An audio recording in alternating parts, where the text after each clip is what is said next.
Out of darkness came the most incredible light, and the legacy of my son and countless other students that I've had to bury far too young, which will far exceed their time on this earth.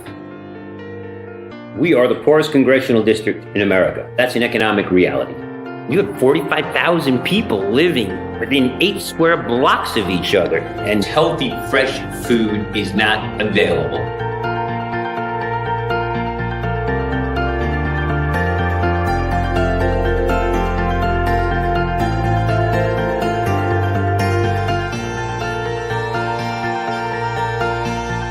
For so many, food is the problem. But for all of us, food is the answer.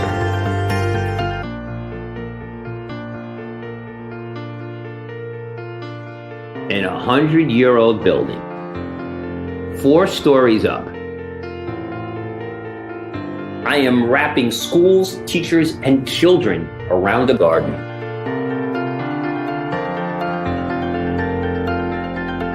Kids can't wait to see what's growing. They can't wait to measure what's growing. They can't wait to eat what's growing and cook what's growing and grow more and talk about it and share it with their family, friends, and colleagues and integrate it into their classroom work. When you see kids who are happier and healthier, you can't help but be caught up with that.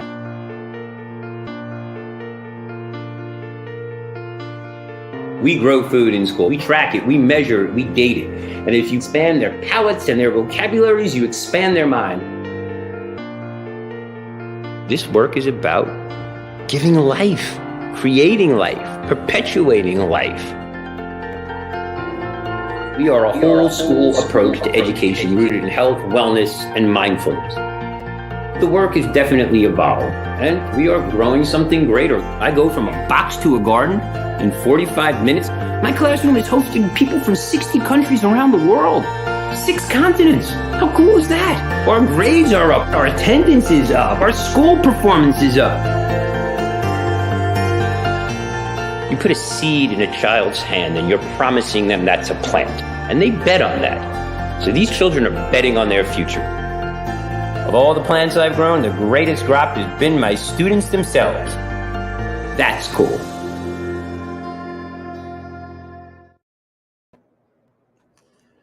Wow. Welcome to this amazing game changer. My name's Capono. I am executive director of What School Could Be, and I'm joined by my co-host, Susanna Johnson. Hi, Susanna. How are you? Hi, Capono. I'm so excited to be here and so thrilled. Even that opener just reminds me of this awesome work. So this is fun. It is really cool. I am going to very quickly get to the point here, and I'm going to introduce Stephen Ritz. I'm going to do a little formal introduction of him first. Stephen is an internationally acclaimed award-winning educator, author of the best-selling book, Power of the Plant, one of my favorite books, and founder of the Green Bronx Machine, one of my favorite educational nonprofits. He is known as America's favorite teacher, and in 2015 was a top 10 finalist for the Global Teacher Prize. He's responsible for creating the first edible classroom in the entire world. His students have grown more than 165,000 pounds of vegetables in the South Bronx alone. They were celebrated at the Obama White House no less than 3 times. They've been featured on the cover of Times for Kids and are the subject of a new full-feature documentary, Generation Growth. Really cool to know a replica of his classroom was installed in the U.S. Botanical Gardens in D.C., and its curriculum is being used at hundreds of schools across the United States and internationally, from Colombia to Dubai, from Canada to Cairo, the school that I am associated with in Cairo, Egypt, the American International School, shout out to AIS, to Doha and beyond. Stephen's TED Talk boasts over 1 million views, and I could go on and on and on. And I will say, finally, on his introduction, that Stephen is a good friend of mine, and I am appreciative that while he is in the middle of the night in Germany and have had a really long day, that he's taken the time to come and spend this hour with us. Stephen, welcome. Right. Well, thank you. And, the bottom line is showing up is very powerful. I say that to teachers. I say that to colleagues. I say that to students every day. Half the battle is getting there. Bring your body and your brain will follow. So I'm bringing my body. The brain is in the room, and let's get this party started. But an honor to be here, and a big shout out to you, Capono, for all the work that you are doing across many continents. But we can get into that a little later. Yeah, for sure. So I would say this is going to be as conversational as possible. Susanna and I are really passionate about this work. And so, as much as we're going to ask you some questions, we'd welcome you to ask us some questions back and just talk about this important work. But I want to start here is, you started Green Bronx Machine, and you've really made a national and international impact with green education, sustainable education. To a certain extent, those are catchphrases and educational jargon. But what you do is certainly much more than that. Why is this work important beyond just those titles, green, sustainable? What's the core of this work that you're doing? Listen, I mean, the name of our organization is Green Bronx Machine, but I tend not to use those words green and sustainable. Let me be clear. I am not the garden guy. I'm not the salad guy. I'm not the plant guy. I am the school guy. And what I mean by that is that the greatest lever this nation and communities like mine have is public education. And for me, the most important thing is high performing schools. Now, there are a lot of things that go into creating a high performing school: pedagogy, leadership, culture. But at the heart of it, and particularly in marginalized communities, and now more than ever in hungry communities, food is tantamount. I've always said that, children will never be well read if they're not well fed. The most important school supply in the world is food. And let me say that again. The most important school supply in the world is food. Try teaching a child who is hungry. I have kids who go home on Friday, and if not for school food, and if not for us, don't eat again till Monday. So when they come back in and saying, oh, sit down, time to take out your reading and let's dialogue this section, they've got bigger concerns, and rightfully so. So food is absolutely critical. Then there's the public health crisis, diabetes, juvenile obesity. We've seen the onset. I'm a lot older than I look. I'm aging gracefully, and we've seen the onset of childhood puberty go down year after year. And that's largely because of the milk, the meats, the cheese, the salt, and the sugar. These young people are taxing their bodies on ways that are absolutely aging them exponentially. So food is at the intersection of everything. Now, you throw in a climate crisis, global food issues. Why is it that communities that are least responsible for all the problems feel the greatest burden of it? So that's, I'm an equity warrior, make no doubt about it. I'm an equity warrior first. I have a fundamental belief that children should not have to leave their neighborhoods to live, learn, and earn in a better one. And that's what drives me. But it's about school, damn it. It's about high performing schools. It's about engaged teachers, and not only engagement, really fulfillment. Because, look, we're all administrators. We always want to walk in and see the kids engaged. And we learned that over COVID, they were engaged. They were engaged on TikTok for 10 hours a day doing nothing. I want teachers and children who are fulfilled, who have passion, who have purpose, who have hope, and who have meaning. And with that, everything changes. So that's the work that I do. And I'm able to do it through the ability to grow copious amounts of food, which is totally cool, because in a community that has limited means and limited access to it, growing food is a license to print money. It's an opportunity to create entrepreneurship. It's a lens into parents and community and health and opportunity. So it has been game changing, but you don't hear me use the word green, and you'll never hear me use the word sustainable. Because listen, after 30 years of marriage, if I were to tell you my marriage is sustainable, that's not really where I want to be. I like words like restorative, regenerative. And that's what this education is, a process is all about: getting kids to take ownership, voice, and choice, and do something in the world that will ultimately leave it a little bit better than they found it before we all spontaneously self-combust.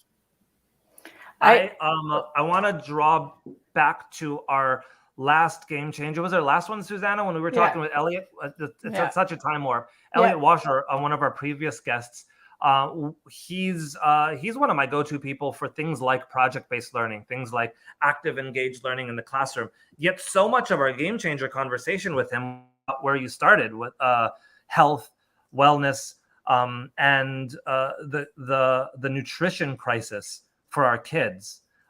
It's really interesting to think about that. I actually had I think I mentioned this with Elliot on that conversation, but one of my educational leader colleagues used to use this framework around if a kid is struggling in school, that the first place we should start is physiological.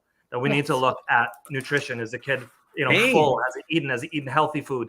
And is there a stomach ache? Does the kid need glasses? The physiological, and then you go to the social emotional. And then to the academic intervention beyond that. And only in that order do we really get at really serving kids well. So let me use that to a bridge to ask you something else. So that feels really true for me, specifically in some of the Indigenous and Native Hawaiian communities that I'm working in here in Hawaii. That idea that, Jack in the Box and 7-Eleven are where many of our community members go to for food. And that's not where you go to be nurtured. It's certainly where you go to get calories and inexpensive calories. But Whole Foods doesn't go into neighborhoods. And certainly that's not a slight in Whole Foods. Well, maybe it is, I don't know. But Whole Foods doesn't go into neighborhoods like those that I'm working in here. And if those foods aren't available, then how does a community go about doing what you do? I mean, it's not just easy to say, okay, tomorrow we're going to grow 165,000 pounds of food in my neighborhood. Yeah. How does that happen? Step one? So step one is to commit. I always say that you got to decide to make a difference. Now, you hit the nail on the head. Cheap and convenient is slow and deadly. It's costing us a fortune. And, we've got to, number one, stop treating marginalized communities as epicenters of profit. And in my community, most kids outside of school get their food in a gas station, a bulletproof bodega, a drugstore. That's criminal. We've got the clown, the king in the corner on every corner, right next to the liquor store and the dialysis center. And, if we really want to talk about communities in the United States that have the highest costs of healthcare, you got to look at food. Food is the number one source. When you look at cities, no biological function in the world contributes more to stress on cities than the use, the distribution, and the consumption of food. So for me, food justice is racial justice. Who has access to what, where, when, and at what price determines everything. But, remarkably, I'm going to kind of bring it full circle, Capono, to some of the work that I'm doing that you're talking about. Because I've been able, you're talking about the kids in Hawaii. Look at how I wound up in the UAE. What's a nice bilingual Jewish boy from the Bronx doing, in the Middle East before the Abraham Accord? Looking at really fat, sick, diseased, and diseased wealthy children. The McDonaldization, and I'll say it, the Americanization of the UAE, of marginalized communities, of indigenous communities here in the States, has really left a wake of health, disease, disasters behind it. So while I was growing food for poor people who really didn't have any, the UAE was watching me saying, look at these kids, have a great time doing it. And in a community and in a society that is committed to both happy children, food security, and water consumption, it was kind of the trifecta. So again, no matter where you are, food is a non-negotiable. But the celebritization of food in marginalized communities has got to stop. We've got to listen. McDonald's didn't get big because it tasted good. I mean, it does taste good. It's engineered to taste good. So let's call it what it is. It got big because of the mommy factor. They went after kids. We've got the official soft drink, the official soda, the official candy bar, the official condom, the official straw of every single sport and player in the world. But I challenge LeBron James to really drink Sprite at halftime and see how quick he's going to get up and down the court. I'm sure in between costume changes, Beyonce is not feeding her kids Pepsi. No. And we've got to take ownership of that. So for me, the kids call me the big cheese because for years I was the big cheese. I was 300 and something pounds, an ex-aspiring NBA athlete who got hungry simply because and wound up eating what was available to excess in every stretch and every sense of the word. But, I have a generation of kids who have never seen me drink a soda, who have never seen me go to a McDonald's, couldn't even imagine it. And Right. to me, it's that kind of on the ground, boots on the ground accountability that really changes communities. And even during the pandemic, I know we opened up the schoolyard during the pandemic so kids could play. It was that hot summer. And we're outside and we're playing tag, and kids wanted to join. And that was great. So we got some new kids in the schoolyard. And at the end, we're going back in. Someone says, "Yo, Mr. Ritz, can you buy me a soda?" And my students turned around and said, "What? Asking Mr. Ritz for your soda is like asking your mama for a cigarette. Ask him for water. Ask him for iced tea. Ask him for a piece of fruit. Don't ever, ever, ever, ever, ever ask Mr. Ritz for a soda." And frankly, that day, my work was done. Yeah. And that's how Although, it happens, one child at a time, one classroom at a time. How would I gain weight 1 pound at a time? How would I lose it 1 pound at a time? That's what this work is about. Meaningful change in front of children where they take ownership. Now, the cool thing about plants is, guess what? They really grow. You don't have to do too much. It's not like, there's no poop to scoop. There's no floaters at the top of the tank. There's nothing that eats their young. Basically, you can grow plants and succeed. And remarkably, I don't even know the formula for photosynthesis. I've killed far more plants than I've ever grown. I only post pictures of the living ones. That's the secret to my success. But the kids do it. And that's the beauty of it. And they really do grow. I appreciate the the small steps, and you really got into this in terms of the one step, but also you're moving us into the metaphor for everything that you do, which is this growth mindset. So for me, I'm so excited. You're talking about harmony of our own bodies and harmony with the planet, and harmony. Education is the playground for that and is the soil for that, right? But I was thinking about the fact that you had stated in something that I read or watched about, when a seed doesn't grow, we don't blame the seed or even the farmers, that we blame the soil and the conditions for growth. And I'm thinking about that all the time in terms of the metaphors for what we're doing with schools and how we're trying to change schools. So with what you've reimagined and what all the work that you've done that started so long ago, you've actually shifted an entire community, and one of the most challenging communities of our country, right? One of the poorest, one of the most, the biggest food deserts that we have economically, and also was, prior to all of this evolution, one of the lowest performing school districts as well, and communities. And yet now, in addition to everybody having a connection to their community, everybody having a connection to healthier, better food for their lives and for their bodies, for their learning practices, but also you've got a higher performing school than a lot of your neighboring districts. And so across the curious. country, we have 675 schools in marginalized communities that outperform their peer index neighbor on all of the 10 school performance indicators. And we've got something that's remarkable: 100% teacher satisfaction. That's an amazing statistic. 94% of the children who come through the program want to do it again. But you touched on something, and that's really what I call the power of a plant. And, when you put a seed in the ground, and I wrote about this in the book, The Power of a Plant, and that seed doesn't thrive, we don't blame the seed. We look at the conditions around: too much water, not enough water, crappy soil, bad light, too much light, too hot, too cold. When children don't thrive in school, we are so quick to blame the child. We're so quick to label the child. We never look at the conditions. In a lot of ways, we give plants more respect than we give children. But at the end of the day, children and these big ideas are the biggest seeds imaginable. So, I always say, the deeper you plant me, you better watch out, baby, because, I'm going to grow. You bury me, you better be careful what you put on top of me, because I am determined to find the sun and seek the light. And that's what this work is about. I fundamentally, on both of the sleeves of my white shirt, have, no child rises to low expectations. Kids don't, in my community, go through the trials and tribulations and often the dangerous settings of the community to get to school to not be engaged.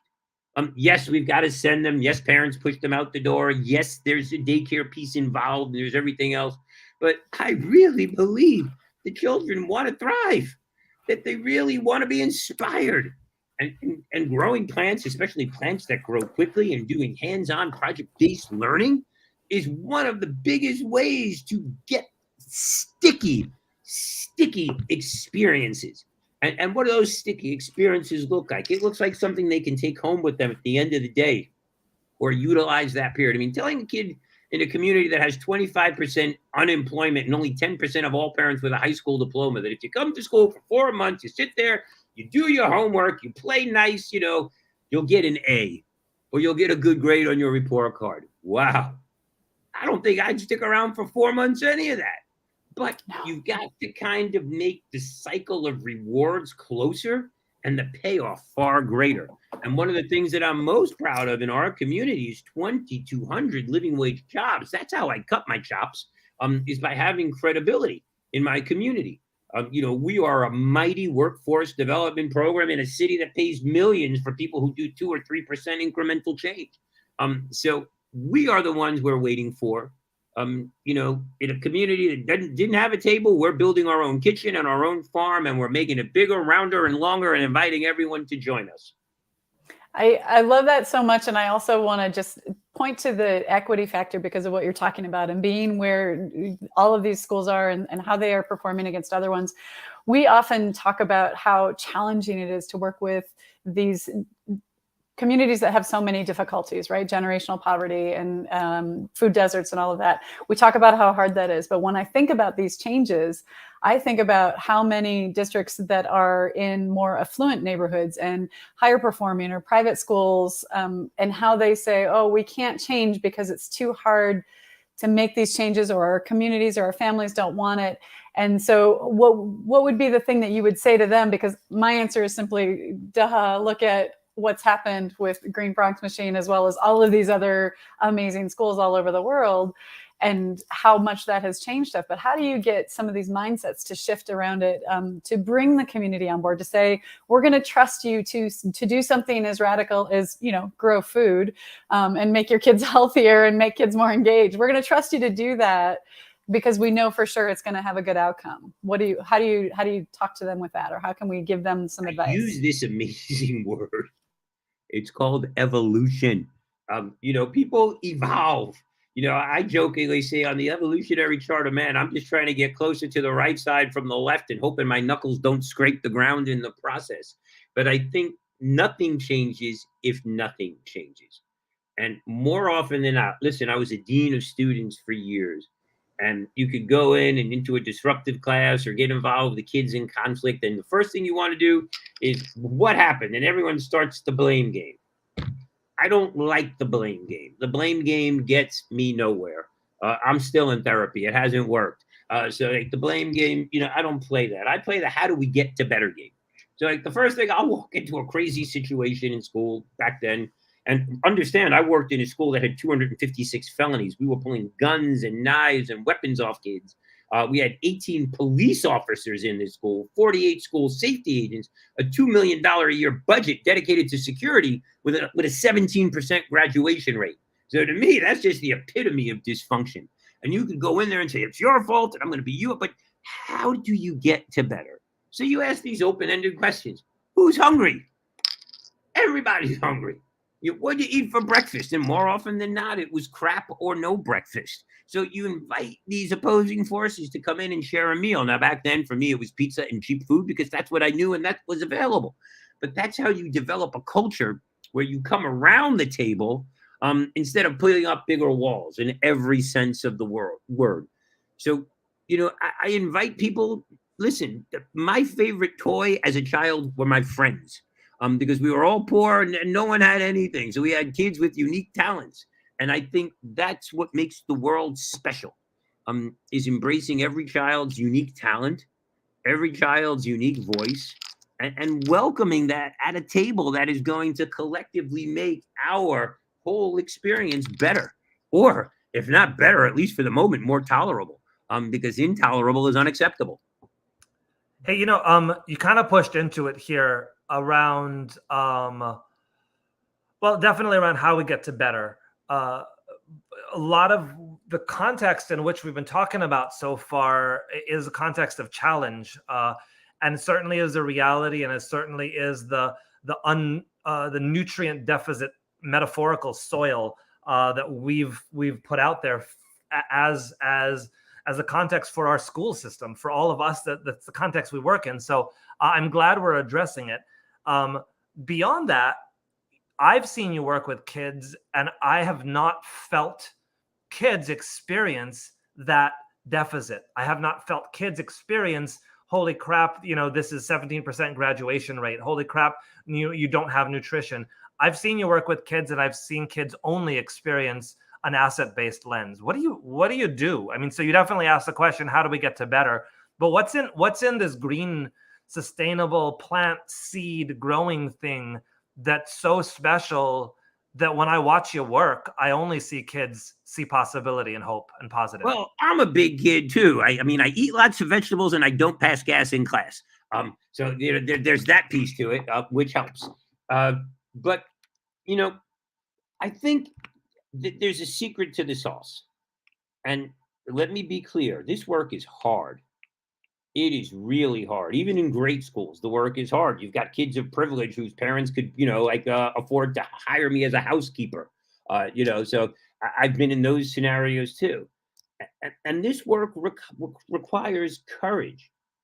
But the opposite of courage is not cowardice in school. The opposite of courage in school is conformity, because even a dead fish can go with the flow. And in the South Bronx, we are not dead fish. We are swimming. I think the young people that I meet in Egypt in your schools, they are not dead fish. They are swimming. They understand that the world is inherently unfair, but offers a lot of beauty. And they would rather have more beauty in their lives than unfair, than anger. And it's my job to shepherd them there to a better, brighter place. Look, I am no genius. Let me be clear. I've been asked to graduate elsewhere and work elsewhere for a bunch of reasons. But I do bring my A game every day. I show up, I work hard, and my goal is to get everyone to a better place. And I think when people understand that, they too want to be in a better place. But it's about being present. It's about listening. Obviously, I'm doing a lot of talking here. I do a lot of talking. But when I'm with children, I really do a lot of listening. And the skill to listening is to hear, not listening to respond. So many teachers, they want to listen to respond. Sometimes you just got to let a kid have their day and listen and say thank you and say thank you for sharing, and let it sit with them and let it sit with you, and live in a place of suspended judgment. As an administrator, I've walked into how many times you go in to evaluate teachers in a snapshot moment. You see something great that turns out to be horrible. You see something horrible that was just an awkward moment. Right now, this is not me picking my nose. It's me moving my glasses. But in a split second, it could look like I'm picking my nose. So I've learned to suspend judgment. And I think these are the things that if we teach children and we teach ourselves, it's a collective best practice that creates a culture of support. And that's really what it's all about. It's okay not to be okay in my class, but every day I'm going to ask you, what can I do to help you? And what can you tell me that's going to help me help you? So we're not afraid to ask for help. I think that's really important. I take great pride in, being approachable. I think one of the things that has really stuck out to me in watching you work and seeing the program that you have helped inspire continue even without you on the campus with the kids is how soil, water, whatever the nutrient substrate is, and that growth of the plant short circuits the antagonistic relationship that schools set up between teacher and student. I mean, so, AIS and a couple schools that I've worked in and supported have used the International Baccalaureate, right? And pros and cons, right? I love the philosophy of International Baccalaureate. I think the CAS hours, the creativity, activity, and service is brilliant. I think the philosophy is wonderful, but certainly those high stake tests of the diploma program are no better than AP tests or SAT tests, in my humble opinion. But one of the things that I've seen set up so well in International Baccalaureate programs, because of that high stakes external test, and oddly in British programs as well, or French programs, is when you're preparing kids for that big bad thing, you get to be their coach rather than their coach today and the opposing team tomorrow. Like, so in a traditional American school program, I'm coaching them today. I'm at the front of the classroom, maybe delivering something. I'm facilitating some group work. And then at the end of the semester, I'm the arbitrator, the opposing team, and the referee, saying how well you did. You're playing me. Turn in your test to me. I will grade your final exam to me. Share your learning to me, and I will be the arbiter of how quality your work is. And while, obviously, if you know me, you know I find tons of flaws in a French baccalaureate system or a British system or an IB system or an AP system. There's this like magic that happens when you are the true coach and you get to coach your team all the way to the finals against whatever that is, right? And it would kind of be like, let's extend that metaphor, right? If I was coaching an actual athletic team, which I have for most of my educational life, I get to coach them and then they get to go play the big game. If I coached them and then they competed against me, that would be a really different dynamic. I don't know that I would have a lot of kids left on my team. So let me get to the point here. I think one of the things that I've seen magical in the programs that I've seen you create is the plant somehow short circuits that antagonistic relationship between the teacher and the student. And all of a sudden we're on the same team. And it's not about control or more knowledge or less knowledge. It's what is that, Stephen Ritz? What is that? What have I experienced? We're all part of an ecosystem. It's not us versus them. It's not me versus you. It's we. Listen, I'm a competitive athlete. That's why I'm in elementary school at my age, because I'm determined to, retire undefeated. So, you're nothing like, a 6'2", 70-year-old posting up on a first grader. But, I'm going to win. But I'm not in it to win. I'm in it so that we all win. And even though I coach, and I coach kids for just about everything, including sports, I'm not coaching them for the game. I'm coaching them for after the game. It's a very different mindset. I'm coaching. And, let's talk about those big stakes and high stake tests and all that other crap that, we've become beholden to. Did anybody notice during COVID kids got into college without the college boards?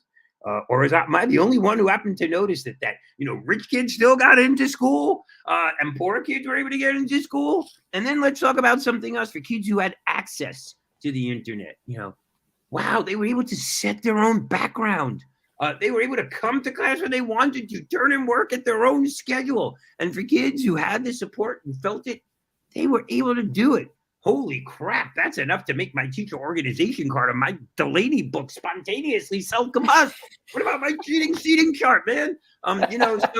It's got to be less about me and more about the we. And that's what this is now more than ever. It really is. It's, I talk about kids and in communities like mine. Look, I'm an older guy. I'm the oldest guy on this call. And I say that with some grace and dignity. And when I was a young boy, I came up in the civil rights movement. I was very impacted by the civil rights movement. And I saw my elders, they were fighting for equality. There were 2 water fountains. Now we're fighting for existence, because at least in the 50s and 60s, both water fountains gave you drinkable water. In Black and brown communities now, there is no water. So we've gone from fighting for equality to fighting for our lives. Right. In so many ways. This notion of ending poverty through nonprofit work, it really doesn't work. We've built empires of nonprofits. Not only are we under-resourced, we're over-extracted. And think about what that means. I mean, every single thing comes to us in a plastic Ziploc single-serve bag designed for a transaction as opposed for a cycle. Right. The coolest thing, that happens with my plants in school is when they die. Usually because, something happens and, I get to sing the circle of life, which really goes over with those big, hairy, high school kids. They just want another round of that, please, Mr. before they shoot me. But that's understanding what this is. There's no guarantees in life. And so often, we think that if you do this, you're going to get that. And if you do, we've lost the humanity So I think, plans put more human into our being, and they teach us that we are part of a living, breathing, interconnected ecosystem, particularly in communities where kids are so divorced from it. And once you realize, that we're just a little speck, but we can make a difference, that's kind of cool. It's kind of really empowering for these little guys and big guys. And at the end of the day, it's just a more dignified way to make a living. I mean, I can't imagine any kid in high school really wanting to slave away behind the French fry machine at McDonald's. So when you offer them the opportunity to grow food or create a garden or create a great meal or do something fun and make a decent living at it, wow. Yeah, And there's the planet, that's totally cool. And then there's the equity piece, because Susanna, I'm going to bring it to you in one big circle. So obviously all of my students in the South Bronx are Black and brown, and there we are. And, and we've got the clown, the king, and the colonel on every corner trying to suck these kids dry for 99-cent meals.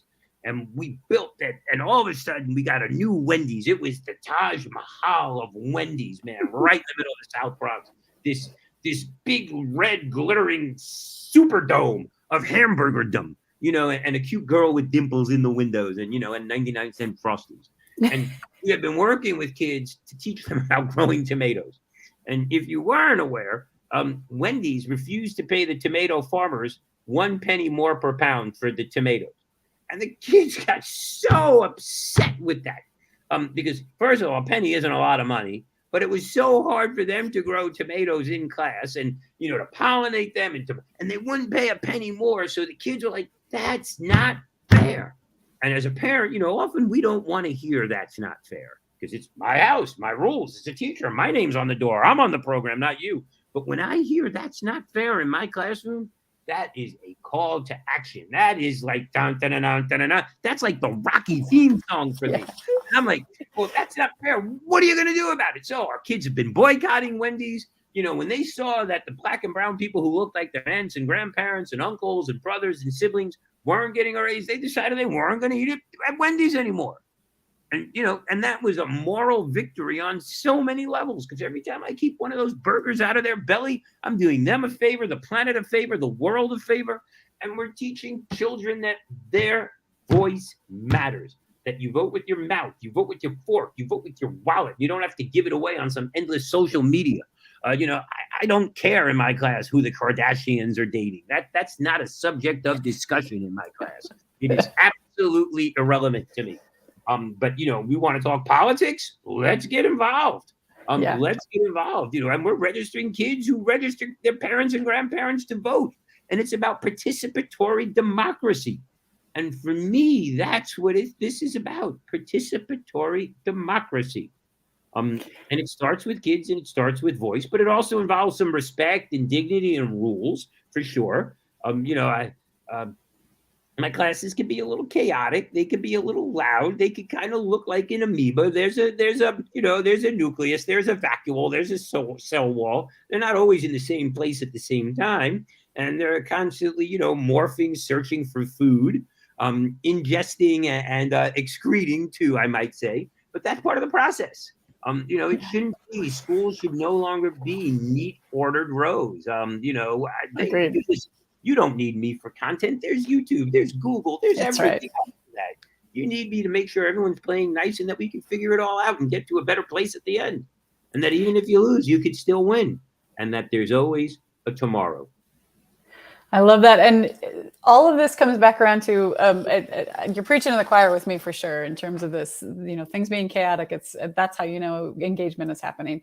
But what's interesting is we've been having this national conversation of late, although it's been going on for a long time. And we've been having it very specifically in the What School Could Be community around what is school for? What is the purpose of school? And what you're talking about there, we're talking about a thriving democracy, and we're talking about a sustainable and strong economy, and we're talking about humans that are personally thriving and doing well, and connection and harmony, and all of that. Just it resonates so much with what we're trying to get to, so it's all present there. So I love that so much. I want to think a little bit too about the transferable skills that are a part of this process, right? Because I'm glad you like you said, the growing I Yeah. love reading, writing, math. I love those really Yeah. hard skills.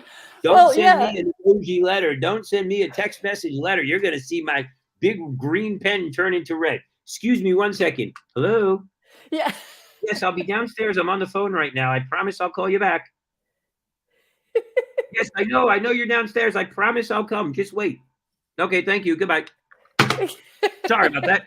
That's okay, but no, I wanted to honor the chat that's happening and shift a little bit into this question about these skills plus, kind of the future of what we're talking about, because STEM is all over and integrated into what's happening. But Josh Rapoon from Most Likely to Succeed in Hawaii, the What School Could Be podcast, and one of our team members had asked the question about the if you can comment on some of the advances in ag tech and drones and greenhouses run by computers and coded in programs. And when I think about what you're doing and what all of these students are learning and what's been happening, the future is pretty easy to see because there's so many transferable skills. But are you seeing that your students are feeling that same level of opportunity, and what are some of the impacts, and what are the future stuff that you're already seeing now that we could just shed some light on? So tomorrow morning at 6 o'clock in the morning, my time, whatever time that will be, I have a call with Fairgreen International School in Miss Julie's class, the fourth graders who have a very profitable farm. I lent them $100 2 years ago to start this farm, and it's now profitable. They have a whole entrepreneurial model. So I'm very excited about figuring out when I can get my loan paid back. But, the future of farming is very different, particularly in light of some of the challenges that we as society and the world are facing around resources, population explosion, and, our ability to be decent guests on the planet. So, let me be clear. An average greenhouse worker in the United States with 2 years worth of college or post high school experience can be making $85,000 a year. That's pretty impressive. The ability to run your farm with this is a lot better than getting on a horse or a cow or an ox and, being in the hot beating sun. The ability to grow copious amounts of food, hyper local, hyper connected, with no pesticides, no transportation miles in a city on a former brownfield is absolutely the most wonderful thing we can do for our communities. Listen, to feed the next generation of people, we would need to have 2 times the land mass of China. And guess what? We just don't have it. So if we want to live, if we want to thrive, if we want to survive, much less thrive, we've got to really change our food production patterns and consumption. I jokingly tell the kids, and it's not a joke, without farmers, and we all like our clean socks and clean fuzzy underwear, without farmers, we'd all be naked and hungry. So we need to farm, we need to grow food, and we need to put dignity back into it. And a lot of that has to do with inequities in the food system, which I can get into, which is a whole nother conversation, because the food system traditionally is not broken. It's just designed, it's really doing well, concentrating power in the hands of a few at the expense of so many. So when you disrupt the food system and create your own, you're really doing something entirely new and something wonderfully disruptive. But it's really, in terms of AI, listen, I got a kid, Andrew Bloom. He just hit Bill Gates up for $100 million. 25 years ago, he was the first grader of the month because he did a project on seeds and lima beans, which we all do. Remember that project? So amazing things can happen. And that's really, I think, what's the Neil deGrasse Tyson says it best. The science is true, whether you believe it or not. I wish certain politicians would believe that about elections, but that's another conversation that we can have. And my goal is to bring as many people under the tent as possible. So I may have alienated some, but science is true, whether you believe it or not. So the more that we, dedicate ourselves to that in pursuit of, the more we're going to liberate ourselves as a society. And what it boils down to is justice. Because the degree to which we resist any injustice is the degree to which we are all free. And traditional colonized societies and colonial work and slavery and colonialism are really rooted in injustice. But, on a farm where you don't have to be big and strong, you could just be smart and present. That's a great equalizer. And let biology do its thing. Bridget commented and just thanked you for that comment, that she grew up on a farm and her father and grandfather were not respected by the white collar IBM working class type that lived in the area.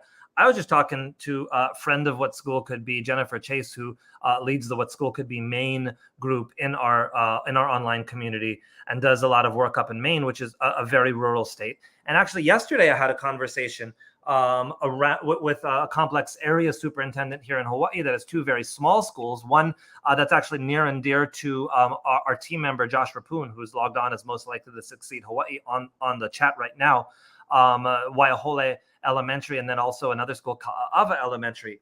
The conversations have been popping up more and more around that big tent idea that you said, Stephen, that, could we live in a less polarized society by addressing people's needs rather than pitting people's needs against each other? For example, we talked about the colonizing nature of coming into small rural schools with one agenda, with the tech agenda, with the digital agenda, with the urban agenda.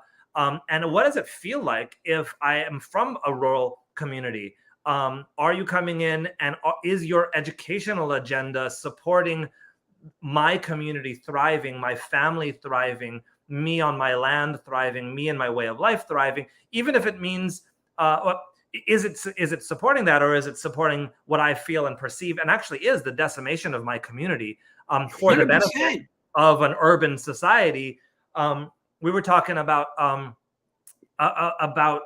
it's not a tech or non-tech conversation. It's not an ag or not ag conversation. It's what gets us all to a better place. Listen, we could feed the poor and clothe the naked tomorrow. We could end hunger and poverty today. We just can't satisfy the rich, and we need to understand that. So I put my cards very much on the table. We could end hunger tomorrow. We just can't satisfy the rich. That's what this is all about. And we've got to stop colonizing and polarizing communities. We've got to think how we could be better guests on Earth rather than owners of it and other things.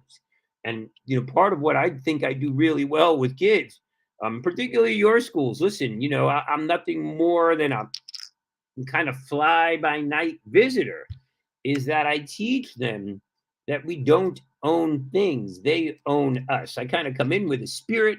I kind of translate that spirit to kids. I get them excited. I kind of launch them in the stratosphere, and then I leave a mess for you to clean up. Sorry, Capono, but what do? I leave them excited and ready to do something, and that's what we want. We want children to do something. Whether it's clean their room, read another book, whatever it is, do something. And then when you give teachers tools that enable them to take that energy and excitement and focus it into a concrete hierarchical skill set that we can measure and evaluate and recursively monitor. That's school. That's education. That's pinpointing processes and procedures and getting everybody to a better place and having fun at the same time. And that's what I love to do. With the time kind of ticking down and about 10 minutes left, there was two things I wanted to talk about. I wanted to make sure we touch on the book, Power of the Plant. You co-authored with friend of What School Could Be, Susie Boss. And I want to kind of push into that next, if you wouldn't mind, sharing a little bit about that, sharing, why somebody might pick it up if they haven't. One of my favorite books, you and Susie Boss, two of my favorite authors. And then Susanna, if I just speak out loud and make sure that the three of us have everything we wanted to cover covered. I would love for the three of us to have a conversation on next steps. Like, what is it that what are we going to do next, Stephen, after this? But talk about the book, if you don't mind. Tell us about it. Why should we pick it up? What are we going to get out of it? All right, so what are you going to learn about the book? It's inspiration, perspiration, motivation, and how-to. It is an American story. But the backstory to the book is absolutely hilarious. I've known Susie and loved Susie for years. And literally one day I'm in Manhattan and some woman in the middle of Grand Central Station comes up to me and she stops me in the train station. She goes, "You're Steve Ritz." And I'm like, uh-oh. this is bad. I'm either being sued or it's a bad date or, I threw snot at her in high school. This is not. And she goes, I'm such a fan of yours. Huh? Big sigh of relief. Thank you very much. And she wants to have a conversation and I really don't. I'm late to pick up my wife and hell knows no fury like my wife when I'm late on a cold winter day and she's standing on a street corner. So the woman tells me she's an author, she's a book agent, blah, blah, blah, blah, blah, blah, blah. I'm like, yeah, that's great. I got to go pick up my wife. Of course I'm late. So what do? I blame it on the book agent. I'm like, look, this book agent, she stopped me. She told me how to write a book. I couldn't walk away. My wife says, give me the card. Thank God I took the card.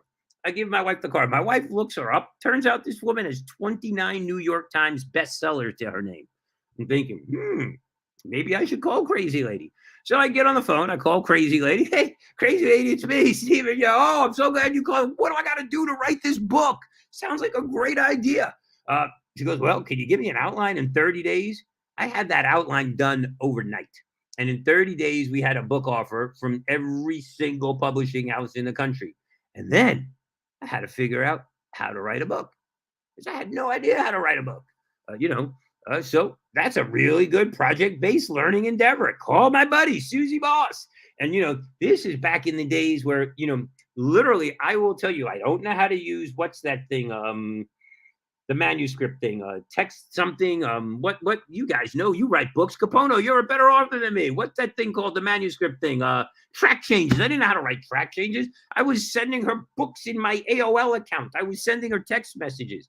And literally, Susie was checking for voice, checking for fact, doing all the rubric stuff, adding content, adding structure, adding fluency. And really kind of weaving this story into a project that you can do. And the book even has walk away actionable items, which is really great. It has a manifesto. And at the end of the day, you're going to laugh. We had 300 pages. Susie sends it to me. I print it out. I put it across my living room, my foyer, and my kitchen, 300 pages in order. Get out a scissor and Scotch tape to Scotch tape the book, to cut and paste with a scissor and tape what I wanted and didn't want. It glued it back together, took pictures and texted it back to Susie. And that's how the book was born. The book became a #1 bestseller. And I think, it's passion, it's purpose, it's hope. Please, get a copy of the book. School districts around America use it. They even got me out of my cheese hat and put me in a suit, which I've never worn, to make me more palatable. But it's blurbed by 45 great other people. But the book is our story. It's not my story. It's our story. It's the story of every teacher who sits in front of children and is just determined to make their lives better and find a little dignity and self-respect for themselves in the process. So I couldn't be prouder of the book.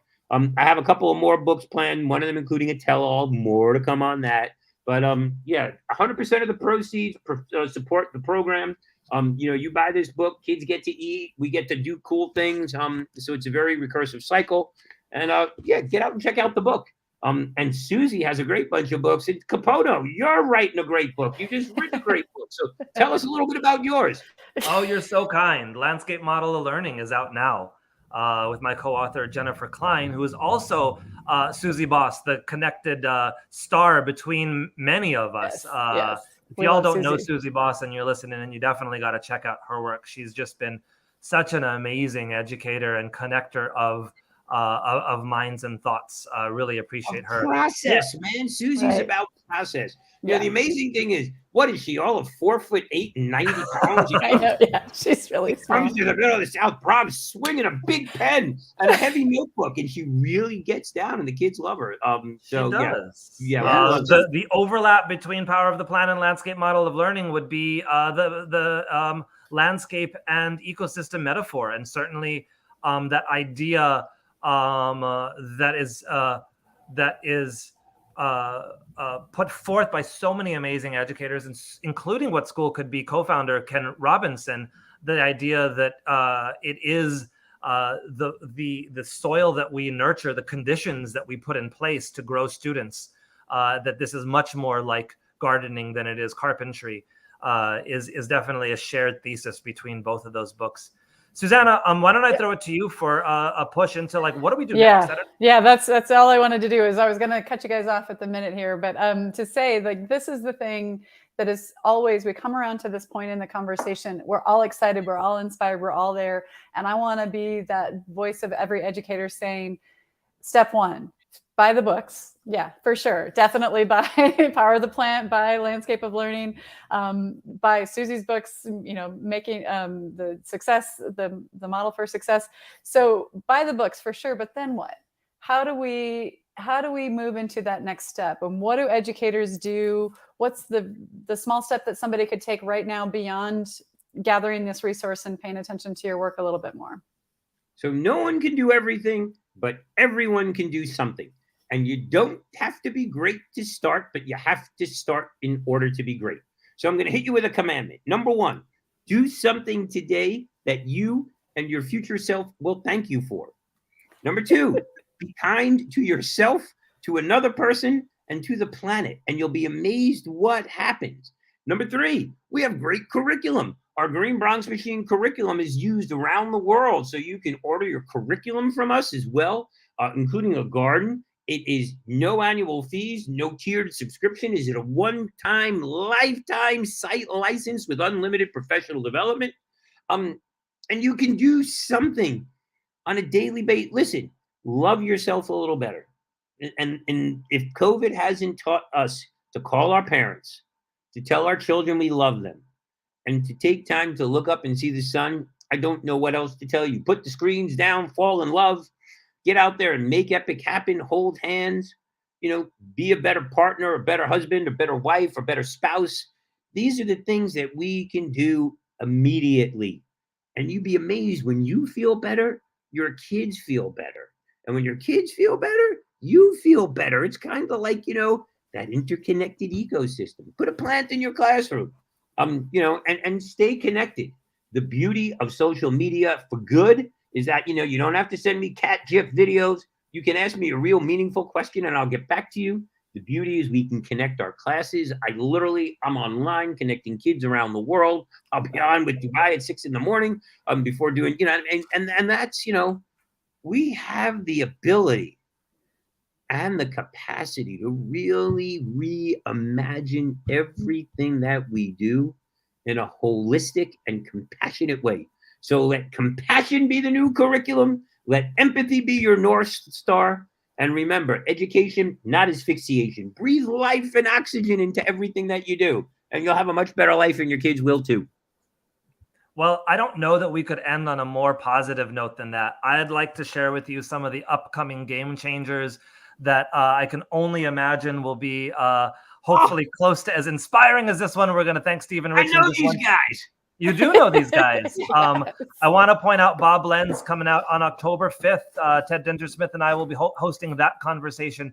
And it will be a state of the PBL today, which will be really, really cool. And then I want to do another shout out for Parul Punjabi, who will be with us on October 21st live from Schools of the Future. A shout out for the Schools of the Future conference in Hawaii and the Leading Schools of the Future conference in Hawaii, both coming up in late October. If you want to check those out, head over to whatschoolcouldbe.org and check out both of those amazing conferences. On that note, let's come back and I will thank my co-host, Susanna Johnson. Thank you so much for being here. Appreciate you. No, this is so thrilling. And Stephen, I don't know that we've had a more positive game changer than this. You're just so inspiring. I'm watching the chat and seeing, I think you've really changed some trajectories today. Certainly brightened some days and the days of some people. And I do totally believe have changed the trajectory. Well, that's why they call me the plant daddy, baby. Listen, have fun with it. Unto you, Capono, I say mucho mahalo, and thank you for spreading all of that wonderful aloha all around the world. Thanks, Stephen. Take care. Have a great day, everyone. Thanks for joining us. Thanks, everybody. See you soon. Not saying goodbye, but see you soon. See you soon. See you soon, Stephen.